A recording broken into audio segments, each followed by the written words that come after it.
আসসালামু আলাইকুম। আজকে আমরা দেখাবো আপনারা মাইক্রোসফট ওয়ার্ডে কিভাবে আনসেভ করা ফাইল সেটা রিকভার করবেন। অর্থাৎ আপনারা কাজ করলেন, যেমন আমরা কিছু কাজ করলাম, এ ধরনের কিছু কাজ করলাম। কাজ করার পরে আমরা সেভ করতে ভুলে গিয়েছি। এখান থেকে ক্রসে কেটে আমরা এই যে ডন্ট সেভ এ ক্লিক করে ফেলেছি। এখন এই ফাইলটা আমরা কিভাবে পাবো? আরেকটা দেখাবো যে আমরা কোনো ফাইল ধরেন আমরা এমএস ওয়ার্ডটি ওপেন করে নিলাম। এরপরে আমরা ধরেন একটা ফাইল আমরা ওপেন করে নিলাম পিছনের। এখন ধরেন আমরা এই ফাইলটাতে কিছু এডিট করব, যেমন এই বাংলা টাইপিং লেখা, এইটার কালারটা আমরা চেঞ্জ করে দিব। ধরেন আমরা এটাকে এই কালার করে দিলাম। এখন এটা একটু কাজ করলাম, আরও কিছু কাজ আপনি করতে পারেন, কোনো সমস্যা নেই। তো সেই ক্ষেত্রে কাজ করার পরে আমরা জাস্ট সেভ না করে আমরা আবার ক্রস দিয়ে এখান থেকে ডোন্ট সেভ দিয়ে দিলাম।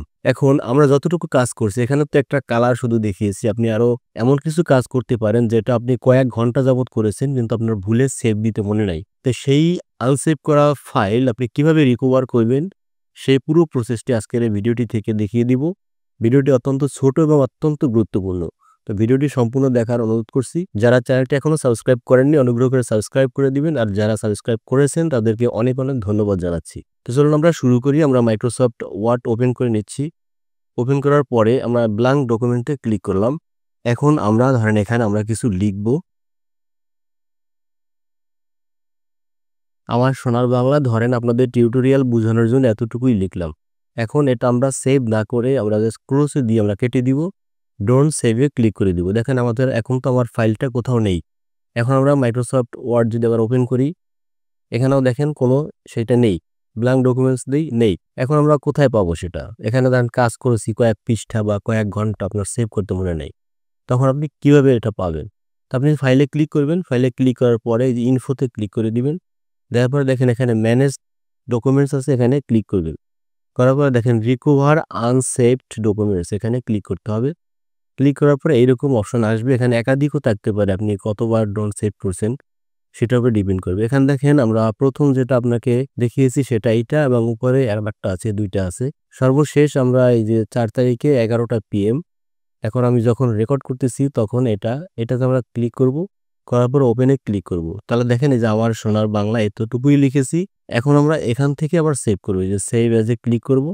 করার পরে যেখানে আপনি সেভ করবেন, ধরেন আমি ডেস্কটপে সেভ করি, ডেস্কটপে ক্লিক করে দিলাম। এখন আমরা ধরেন লিখে দিলাম টেস্ট। আপনাদের বোঝানোর জন্য আমি টেস্ট লিখে দিলাম। লেখার পরে আমরা সেভ করে ফেললাম। এখান থেকে ওকে দেই।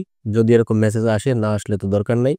এখন আমরা এটাকে কেটে দেই, এটাকেও কেটে দেই। কেটে দেওয়ার পরে দেখেন এই টেস্ট নামে চলে আসছে। এখন ডাবল ক্লিক করি, দেখেন এটা ওপেন হয়ে গেছে এবং এটা সেভ হয়ে গেল। আচ্ছা, এখন আমরা দ্বিতীয়টা দেখাবো। এখান থেকে আরেকটা ফাইল আমরা ওপেন করি। ধরেন এই যে এই ফাইলটি ওপেন করলাম। করার পরে আমরা এখানে কিছু কাজ করব। কাজের মধ্যে হতে পারে ধরেন এটাকে আমরা একটু কালার করে দেই। তারপরে এখানে এই যে বাংলা টাইপিং, এটাকে আমরা অন্য একটা কালার করে দেই। তারপরে আমরা এই যে নিচে যেগুলো আছে এগুলোকেও আমরা অন্য একটা কালার করে দেই। যেটা আছে সেটা আমরা রাখবো না, ঠিক আছে? ধরেন এটা দিয়ে দিই। আচ্ছা, এখন এরকম থাকলো। এখন এই কাজগুলো আমরা করলাম।